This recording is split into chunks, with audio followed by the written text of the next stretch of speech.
And as far as the literature that I was talking about, let's go ahead and get into that. So if you want to get any of these books, there's going to be a link in the description and also the pinned comment if you're watching on YouTube, where you can grab these books.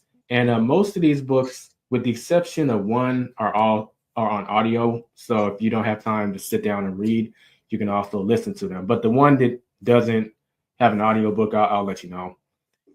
So starting out, the first book that I want to recommend, and y'all probably noticed that's why my bookcase in the background is kind of sliding. It's because I've taken books off it.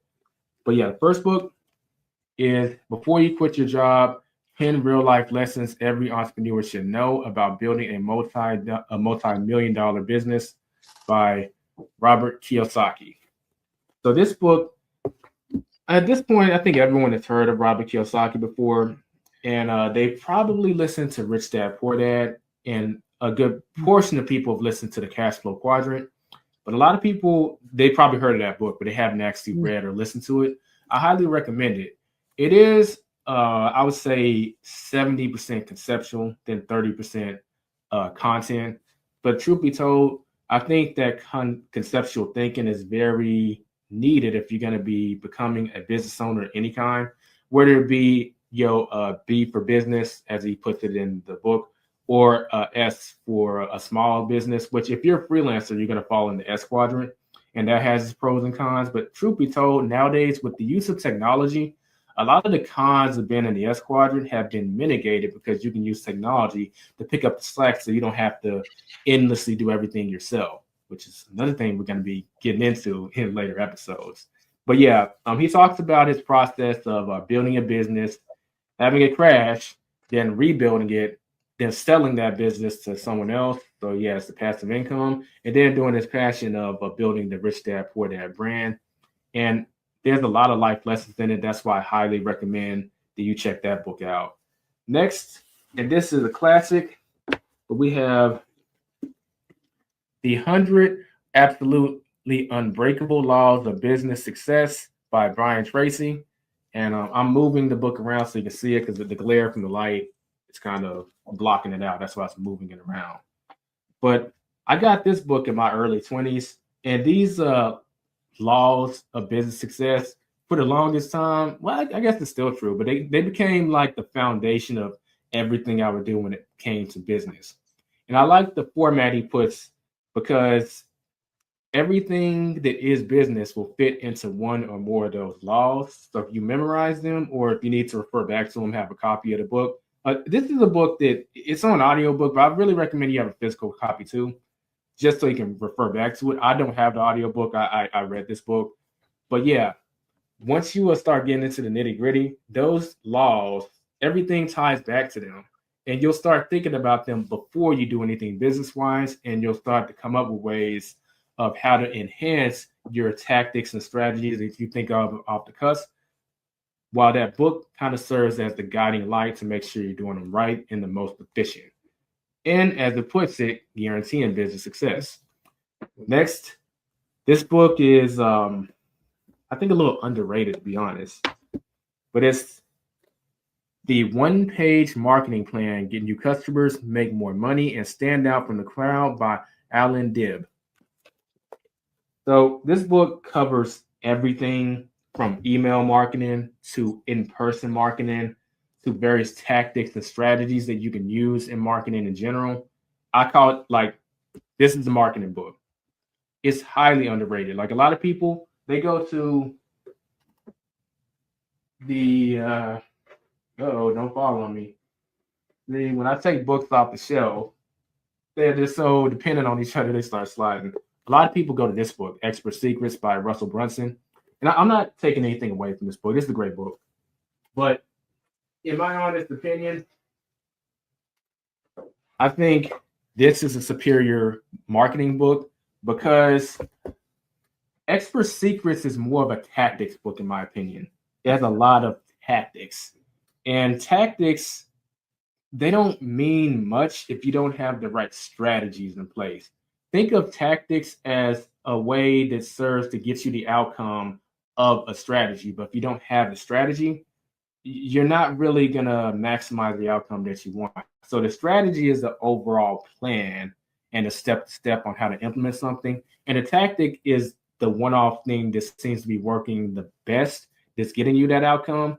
And then I'm going into, ironically, Robert Kiyosaki's Before You Quit Your Job.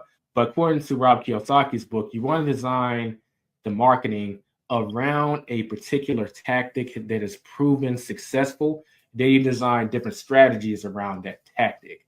And Russell Brunson's book is a great book that shares a very overused tactic of using webinars, which it still works. It's scarcity marketing, but I think it's a little overused and people kind of getting hip to it. So if you say you're offering a free webinar, it's starting to turn people off. So I think that book of tactics is getting overdone, overused, and it's turning the market off, in my opinion.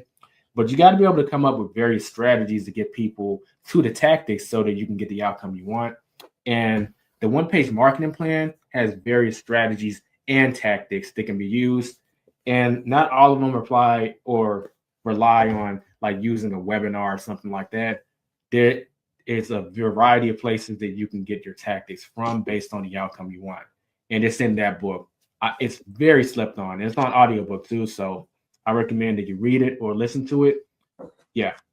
Next, we have, unfortunately, this isn't on an audiobook, and that sucks. But we're going to switch gears to networking real quick for this. Click the 10, well, not the, but click 10 Truths for Building Extraordinary Relationships by George Fraser. I've actually met Dr. Fraser before, and I don't know why my brain wasn't working, but I didn't get a picture with him.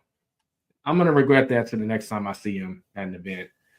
But yeah, this book is the best networking book that I've ever come across, because a lot of people just think networking, but once you get in business, people have this bad view on networking, like it's this sleazy thing that everyone's just out for themselves or whatnot. And he shows you how to build meaningful networking relationships where both of y'all benefit in a win-win scenario.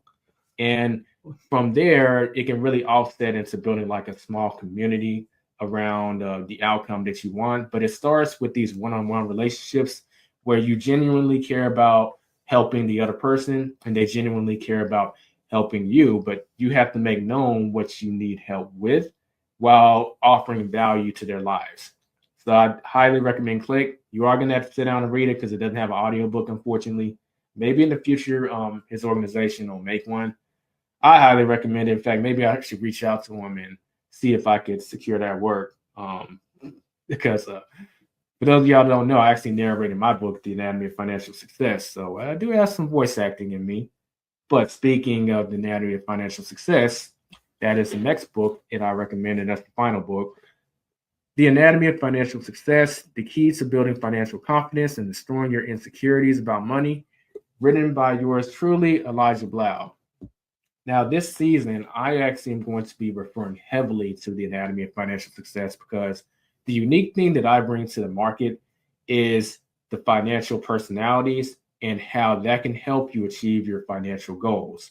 This is something the market can't really offer because no one has really had an interest in taking that from a financial perspective. The closest that I've seen is, I'm not going to pull another book off because I don't think this section of my bookshelf can take it, but it's Sales Dog. I'll flash a picture on the screen instead, but it's Sales Dog, How to, You Don't Have to Be an Attack Dog to Succeed in Sales by Blair Singer.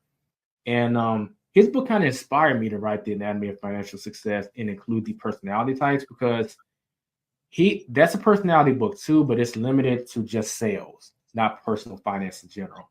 The personal finance is personal. And you need to know yourself in order to succeed. And this is going to spill over into business and lead generation because everything surrounding around personality types is financial. So there are budgeting techniques that work best for certain personality types that are bad for others.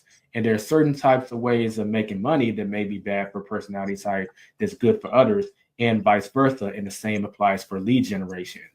Because there's 6 attributes, and we'll get into this, in the podcast, but there's 6 attributes when it comes to making money that make up the financial world, if you will.